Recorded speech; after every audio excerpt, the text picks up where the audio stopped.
எனக்கு கேரளால அ ரொம்ப இன்ட்ரஸ்டிங்கா இருக்கிறது வந்து, அ இந்த மற்ற இடங்கள் எல்லாம் காங்கிரஸ், அ இடதுசாரி கூட்டணி வந்து ஒன்றாக இருக்காங்க.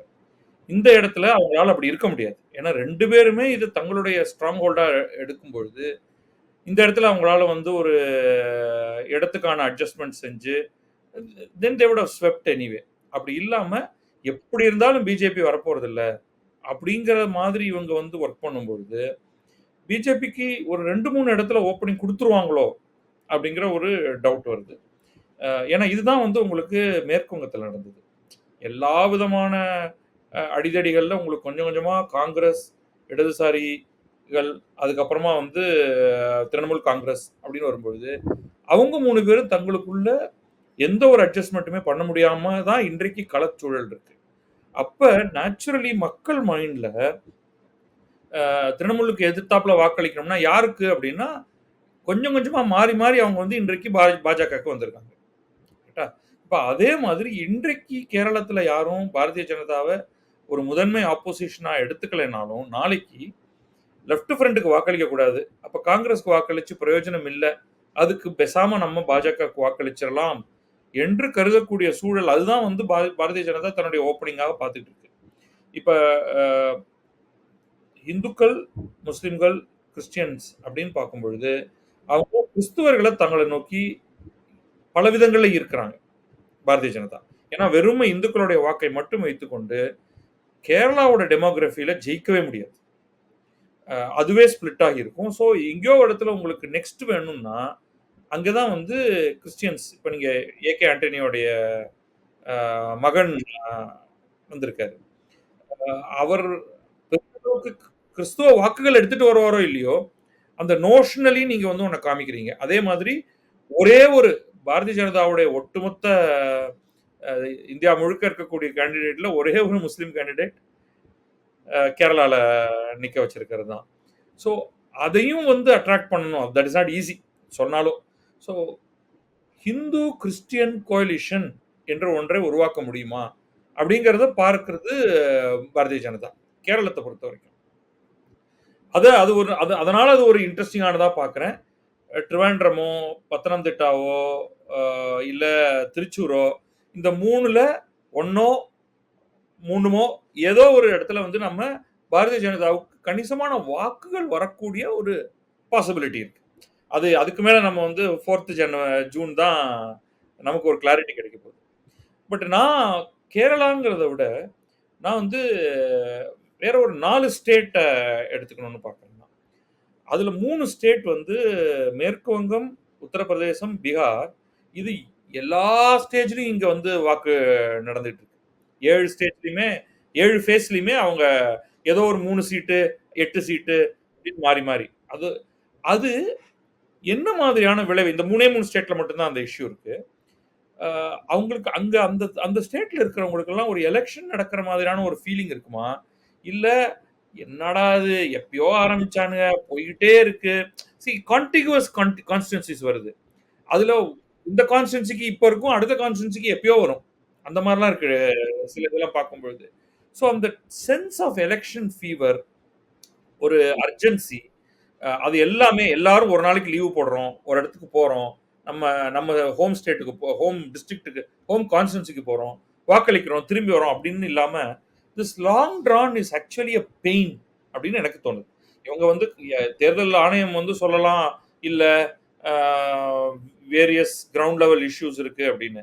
பட் சம்ஹவ் இந்த 3 ஸ்டேட்லயுமே பிரிப்பேர்ட்னஸ் ஆஃப் பார்ட்டீஸ், கேம்பெயினிங் ப்ராசஸ் இது எல்லாமே ப்ராப்ளமேட்டிக்கா இருக்கும் அப்படிங்கிறது வந்து எனக்கு ஒரு தூரத்துல இருந்து இட்ஸ் பியூர்லி தியரிட்டிக்கல் ஸ்பெகுலேஷன். அங்க உள்ள மக்கள் அத எப்படி நினைக்கிறாங்கன்னு தெரியல. நம்ம ஒரு பக்கம் சொல்றோம், இனஃப் ஆட்கள் வந்து ஓட்டு போட மாட்டேங்கிறாங்கன்னு. உண்மையிலேயே நீங்க வந்து இவ்வளோ ஒரு லாங் ட்ரான் தேர்தல்ல, கிரவுண்ட் லெவல்ல மக்கள ஒரு ஏதோ ஒரு விதத்துல ஒரு ஆவேசம் கொள்ளச் செய்து போய் வாக்குச்சாவடிக்கு போக வைக்க முடியுமா? அப்படிங்கிறதுல நெறைய ப்ராப்ளம் இருக்கு. ரைட். இன்னைக்கு நம்ம வந்து ஹைலி கனெக்டடா இருக்கோம். இன்னைக்கு தமிழகத்திலேருந்து ஒருத்தர் வந்து இப்ப எனக்கு தெரிஞ்ச ஒருத்தர் பெங்காலுக்கு போயிருக்காரு வாக்களிக்கிறதுக்காக. பட் பல நேரங்கள்ல என்ன ஆகும்னா, ஒரு கார்ப்பரேட்ல வந்து என்ன சொல்லியிருப்பாங்க, "எப்பா அதான் நான் 19ஆம் தேதி லீவ் விட்டேனேப்பா ஏப்ரல். பின்ன திருப்பி நீ தனியா லீவ் கேட்கிற. 19ஆம் தேதியும் உனக்கு லீவு. அதுக்கப்புறம் இதுக்கும் ஒரு லீவ் கேட்ப. நீ அங்க ஒரு ஓட்ட வச்சுட்டு அப்புறம் இன்னொருத்தன் வந்து சொல்லுவான், சார் எனக்கு இன்னைக்கு லீவு. ஏன்னா நான் இப்ப பெங்களூர் போணும். அப்படி இன்னைக்கு பாதி பேர் போயிருப்பாங்க. Uh this is a complete mess ஒரு விதத்துல. அது ஐ அண்டர்ஸ்டாண்ட் உங்களுக்கு ரொம்ப லாஜிஸ்டிக் ப்ராப்ளம் இருக்கா? 3 days. But somehow make it happen. 1/3 முடிச்சுரு அப்படிங்கிறத. இதுல எங்க பிரச்சனை வருதுன்னா, இன்னும் இந்த லாஸ்ட் ஃபேஸ் இருக்கு இல்லையா? அதுக்கு கேண்டிடேட்ஸே அனவுன்ஸ் பண்ணல. அதான் இப்ப வந்து ராகுல் காந்தி வந்து அ Amethi எடுத்துப்பாரா?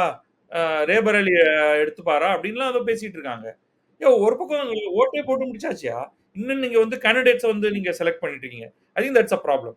But one more interesting thing நான் சொன்னது வந்து இப்ப ஒரு அ கர்நாடகா மாதிரி ஒண்ணு எடுத்துப்போம். So it's not Tamil Nadu, Kerala, not Uttar Pradesh, Bihar, west Bengal. இங்க 2 ஸ்டேஜ்ல நடக்குது. ராஜஸ்தான்லயும் ஐ திங்க் இந்த மாரி வந்து 1 ஹால்ஃப் இன்னைக்கு, இன்னொரு ஹால்ஃப் லேட்டர் அப்டின்ட்டு. ஈவன் இங்கேயே வந்து நம்ம இந்த ஸ்ட்ராட்டஜி பார்ப்போம். அ மோடி வந்து ஏப்ரல் 19 தமிழ்நாட்டுல தேர்தல் நடந்த சமயத்துல பேசினதுக்கும், இங்க நெறைய வந்தாரு, நெறைய பேசினாரு. அதுக்கு அடுத்த ஃபேஸ் அப்டின்னு வரும்பொழுது, ஒரு கிளியரா அந்த முஸ்லிம்கள உள்ள கொண்டு வரதுக்கான ஒரு அட்டெம்ப்டும், அந்த ரீடிஸ்ட்ரிபியூஷன் ஆஃப் வெல்த்த பத்தி பேசுறதும், இது வந்து இதுக்கு முன்னாடி நடக்கல. 1 ஸ்டேஜ்ல கிடையாது. 2ண்ட் ஸ்டேஜ்ல அத பேசுறாரு. இப்ப 3 ஃபேஸ், 4த் ஃபேஸ்ல அவர் வேற ஏதாவது பேசப் போறாரா? அப்படிங்கிறது வேற நம்ம இப்ப யூகிக்க வேண்டியதா இருக்கு. எனக்கு வந்து இந்த மேப்ப வச்சு பார்த்தா, என்ன பேசிஸ்ல இதெல்லாம் செலக்ட் பண்ணியிருக்காங்க? ஏதாவது ஒரு லாஜிக் இருக்கணுமே! அந்த லாஜிக் எனக்கு புரியல. ஒருவேள அவங்களுக்கு இருந்து நமக்கு அவங்க அத சொல்லலையா? இல்ல அந்த மேப்ப பார்த்தா ஏன் வந்து ஃபேஸ் 2ல இதெல்லாம் இருக்கு? ஏன் ஃபேஸ் 2ல இதெல்லாம் இல்ல? இந்த கேள்விகளுக்கெல்லாம் வந்து சுத்தமா ஏன் இத ஏன் அங்க நகர்த்தியிருக்க கூடாது? எனக்கு புரியல. நான் வந்து ஒரு கட்டத்துக்கு மேல கிவ் அப் பண்ணிட்டேன். என்ன பேசிஸ்ல இதெல்லாம் பண்றாங்க? அப்படிங்கிறது வந்து கம்ப்ளீட்லி இல்லாஜிக்கல். அ அதை அவங்க வந்து பாரதிய ஜனதாவுக்கு ஆதரவாகவோ, அல்லது எதிராகவோ என்ன வேணாலும் இருந்துட்டு போட்டும். குறைஞ்சபட்ச புரொஃபஷனல் பிரைட் அப்படிங்கிற ஆங்கிள்ல இருந்து பார்த்தா, இந்த தடவ அவங்களுடைய ஹோல் ப்ராசஸ் யார் பின்னாடி இயக்குறாங்களோ இல்லையோ, உங்களுக்கென்று நீங்க ஒரு ஐஏஎஸ் ஆபிசர் தானே. நீங்க சொல்லலாம் 2 பேர் சொல்லலாம், நாங்க இப்ப தாங்க வந்தோம் அப்படின்னு. ஒருத்தர் இருக்கார் இல்லையா? அதுக்கப்புறமா டெப்யூட்டி எலக்ஷன் கமிஷனர்ஸ் ஏகப்பட்ட பேர் இருக்காங்க. இவங்கெல்லாம் சேர்ந்து தான் பிளான் பண்ணியிருக்காங்க. Why are they doing it this way? Why are they not saying அப்பா என்ன எங்க இப்ப மணிப்பூர்ல கலவரம் நடக்கும். கட்டாயமா எல்லாரும் எதிர்பார்த்தது தான். உங்களுக்கு ஜம்மு காஷ்மீர்லயும் ஒண்ணும் நடக்க போறதில்லைங்க. ஒருத்தன் கல்ல விட்டு கூட எறிய போறதில்ல. ஜம்மு காஷ்மீர். உத்தரப்பிரதேஷ்ல இன்னைக்கு நீங்க யோகிய முன் வச்சு லா அண்ட் ஆர்டர் சூப்பர். நாங்க அப்படி எதிர்த்து பேசுறவன சுட்டு கொன்னுடுவோம் அப்படின்னு இல்ல புல்டோசர கொண்டு வந்துருவோம் அப்படின்னு சொல்லிட்டீங்க. What is the problem there? மேற்கு வங்கம் யூ கான்ட் அப்படின்னு நீங்க சொல்றீங்க. Okay. But why 7 phases? Why not just 3 phases? பீகார்ல இன்னைக்கு என்ன ப்ராப்ளம் இருக்கு? பீகார்ல ஒரு ப்ராப்ளம் இருக்கிற மாதிரி நமக்கு தெரியலையே. தேர்தல பொறுத்தவரைக்கும். ஸோ இந்த இந்த whole thing of 7 phases, spread out, you just wearing everybody thin. நம்ம நெறைய பேருக்கு வந்து சீரியஸா politics watch I am bored. எனக்கு இப்ப வந்து அடுத்த ஃபேஸ் எல்லாம் பார்க்கணுமா? பேசாம ஜூன் 4 பார்த்துக்கலாம் விட்டுடு. அப்படிங்கிற மாரி ஆயிருச்சு. இப்ப ஆக்சுவலா ஃபேஸ் 3ல என்ன இருக்குன்னு ஆர்வமே இல்ல வந்து ஓப்பன் பண்றதுக்கு. பார்த்து இங்க என்ன நடக்க போகுது, அங்க என்ன நடக்க போகுதுன்னு. Even politicians will be board.